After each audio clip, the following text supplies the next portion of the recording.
Hi friends, welcome to talking films. నేను మీ భానుప్రకాష్. మనం ఇఫీకి పోయినప్పుడు రివ్యూ ఇది చేసే అంత టైం అయితే దొరకలేదు. షార్ట్లు చేసాం, ఇంకా కొన్ని షార్ట్లు అప్లోడ్ చేయాల్సింది ఉంది కూడా. ఆ షార్ట్లు చేసే కూడా టైం దొరకలేదు. ఎందుకంటే ఒక రోజులో 5 సినిమాలు, పొద్దున 9 o'clock నుంచి సినిమాలు స్టార్ట్ అవుతాయి. 9 నుంచి నైట్ 9:30, 10కి అయిపోతాయి. 1-2 మట్టుకే 12 వరకు పోయింది, అది కూడా 2 సార్లు. సో ఈ 12 గంటల్లో 5 సినిమాలు చూడాలంటే తిండి తినే కూడా టైం లేదు. సో చిన్న చిన్న షార్ట్లు చేసాము, పెట్టాము. సో ఇప్పుడు మెల్లిగా రివ్యూ చేద్దాం. సో ఓపెనింగ్ సినిమా ఏందిరా అంటే క్యాచింగ్ డస్ట్. ఇది ఒక యూకే ఫిలిం, డైరెక్ట్ చేసింది వచ్చి స్టూవర్ట్ గాట్. సినిమా వచ్చి మనకి చూసేటప్పుడే అర్థమైపోద్ది. ఇది కొద్దిగా చాలా తక్కువ బడ్జెట్లో తీశారు. మనోడు డైరెక్టర్ డెబ్యూ ఫిలిం అంటేనే డబ్బు తక్కువ. సో స్టోరీ రాసుకున్నంత ఇది ఏంటంటే సినిమా అంతా యుఎస్లో జరుగుతుంది. యుఎస్లో ఒక ఎక్కడో కొండల ప్రాంతంలో ఒక కమ్యూనిటీ అంటారు. ఆ కమ్యూనిటీలు వీళ్ళొక్కటే ఉంటారు. సో హస్బెండ్ చాలా మొరటోడు. వాడు ప్రేమ కూడా ఆ మొరటగానే చూపించగలుగుతాడు. వైఫ్ ఇంట్లోనే ఉంటుంది. వైఫ్ని బయటకు తీసుకుని వెళ్ళి అక్కడే ఉంచాలని అనుకుంటాడు. కొద్దిగా రెస్ట్రిక్ట్ చేస్తున్న ఫీల్ అయితే మనకి కనిపిస్తుంది. ఆమెకి దానివల్ల ఫ్రస్ట్రేషన్.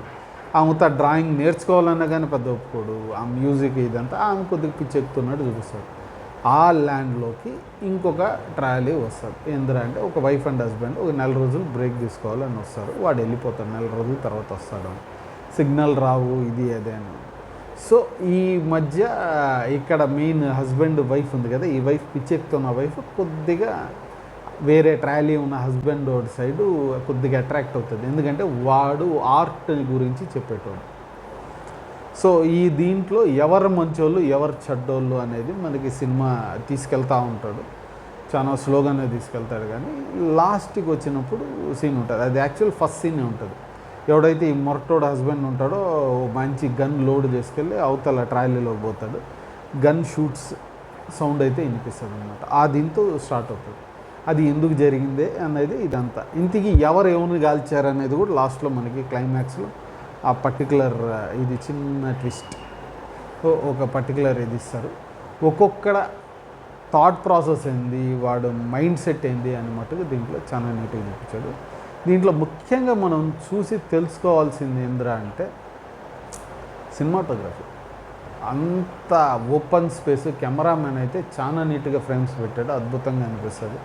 కొద్దిగా లైటింగ్ కూడా మనకి అక్కడక్కడ బాగా అనిపిస్తుంది. అండ్ ఎమోషన్స్ స్టార్టింగ్ 10-15 నిమిషాలు కొద్దిగా మనల్ని కష్టపెడతాడు. ఏం చేస్తున్నాడరా, ఏం జరుగుతుందిరా అన్న చికాకు అయితే ఖచ్చితంగా వస్తుంది. కానీ ఆ తర్వాత నుంచి మనం స్టోరీలోకి దిగే కొద్దీ చాలా బాగా అనిపిస్తుంది. క్లైమాక్స్కి వచ్చేసరికి ఒక మంచి ఫిలిం చూసామన్న ఎఫెక్ట్ అయితే ఉంది.